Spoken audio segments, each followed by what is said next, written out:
Hey guys, what's going on? Welcome back to the channel. And I survived my very first David Cronenberg film as a part of the horror movie Scratch Offs. Like I said, I've never watched a Cronenberg film before, mostly because I'm not the biggest body horror fan.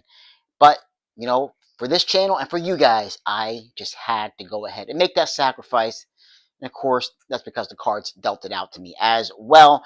And that is 1986, The Fly. Jeff Goldblum, Gina Davis was able to. I don't have this one, obviously. I don't have this one, guys, but it is streaming on Paramount Plus if you have Paramount Plus. So let's get right to it. What do I think about The Fly? Well, it's disgusting. It's disturbing in a lot of scenes. Maybe not as bad as I thought it was going to be, as far as like a disgust level, especially hearing a lot of things about Cronenberg's other films. I think it was definitely the practical effects that I think for me that's how I can overlook. Like I said, not being a body horror fan, it's something I can overlook because of the practical effects. And believe this movie was even up for awards possibly for the practical effects that were done, makeup effects. They are pretty darn effective. They are amazing. I can't think of the person's name who did the makeup and everything with this film, but they did an incredible job. I will say the film, dialogue wise, could be hit and miss. I think this maybe the script could have been a little bit tighter. When you're talking about a film about an hour and about an hour and a half, the gross stuff basically in the film doesn't really start to kick in until maybe like the last 25 minutes to a half hour, especially the last like 10 minutes or so.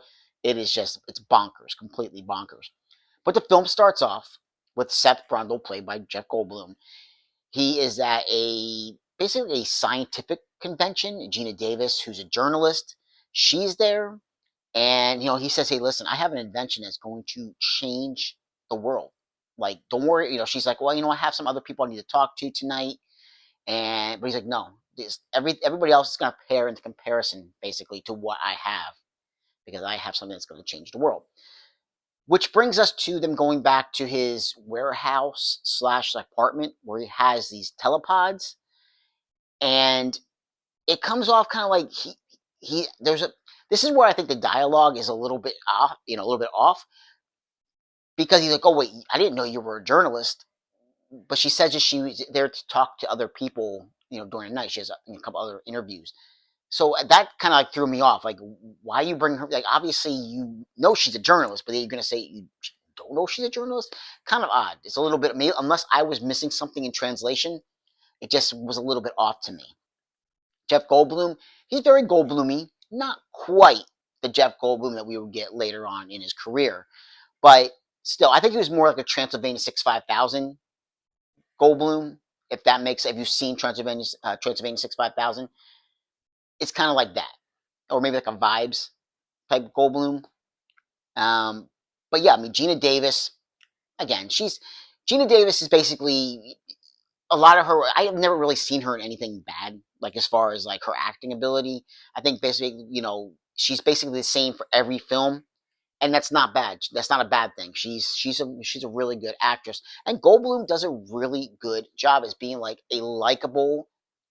um, a likable scientist, being Seth, as Seth Brundle, and seeing that transformation, not just a body transformation in becoming the Fly, but just like the way his attitude changes and his mood starts to change throughout the film as these transformations and these changes in his body start to happen. It comes off, the first time, like he's the gentleman, I can't think of his name, who's playing the boss of Gina Davis. Not only is he her boss and like the editor in chief of this magazine that she works for, but he's also her ex boyfriend. So this guy, he's a bit of a prick. He's definitely a bit of a prick and a little bit of a stalker, as he's definitely, after he finds out that Gina Davis is kind of like now romantically linked to Jeff Goldblum. her name is Veronica in the movie. He kind of like just starts like following her, and so he kind of goes. But it's interesting because his character takes a certain kind of arc in the film where he goes from being this like jealous, stalkery kind of like ex boyfriend to trying to manipulate her into things, into kind of like, I want to say like the hero of the film. But he definitely he takes a bit of an arc where his things start to change for him towards the end of the film, without spoiling it if you haven't seen the film. But and even the things that he goes through at the very end are pretty horrific for somebody to have to go through. But I think overall, like I said, with Jeff Goldblum, the transformation, it's not just physically, it's also mentally, everything that he's going through, becoming more and more fly like. He has an insatiable appetite for like sugar, like food, other things that couples like to engage in. He has that very like, kind of appetite for that. And you start to see it the first time you really start seeing things with him is like Gina Davis like touching his back, and these fly hairs start kind of popping out near his shoulder.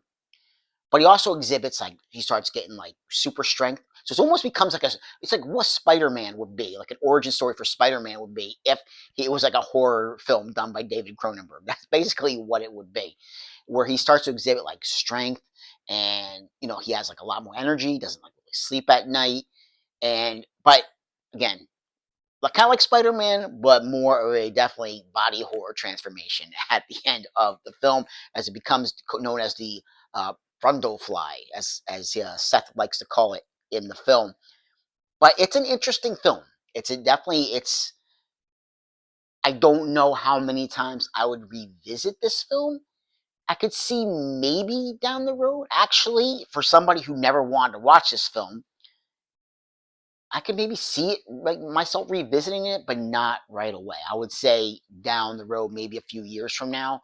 I don't think it's something I need to go back to right away. But overall, I don't think it was a bad film. I don't. I'm actually happy that they came up in the cards, because I was able to finally like just check it off the list for a film that I didn't really was never really wanted to go into, because I heard about how disgusting it was, and which is kind of weird for a horror guy. But there's just some films that kind of like a little off-putting to me, and this was one of those films. But I'm glad that I finally was able to overcome that and go ahead and check this one out. Again, for you guys, I did it for you guys. But yeah, but again, it's not one that I want to revisit anytime soon. It's an easy watch because of the runtime. Like I said, the special effects are made, especially the last scene of our character of Seth Rundle in the film. That this poor guy. Let's put it that way. This poor man. This poor man. But again, I mean, this is at a time when him and Gina Davis, in real life, were romantically, where they were together. So that connection definitely comes through, and that I think that helps. Just like when we're talking about a Quiet Place with Emily Blunt and John Krasinski, that emotion, them being together as a couple, it shows through. It comes through from real life to on screen, and the same thing goes for this one. There's that connection, that real life connection that comes through with their acting when they're the chemistry between the two of them. But overall, not a bad film, guys. It was not a bad one. So yeah, I'm glad I got it checked off the old list. Not one I'm going to go back to right away, but I think I definitely will at some point. I think it's definitely one to go back to at some point, and I think it's also a film, especially when it starts getting more towards the grosser later parts of the film. It's one that I think it could be fun to watch with a group of people.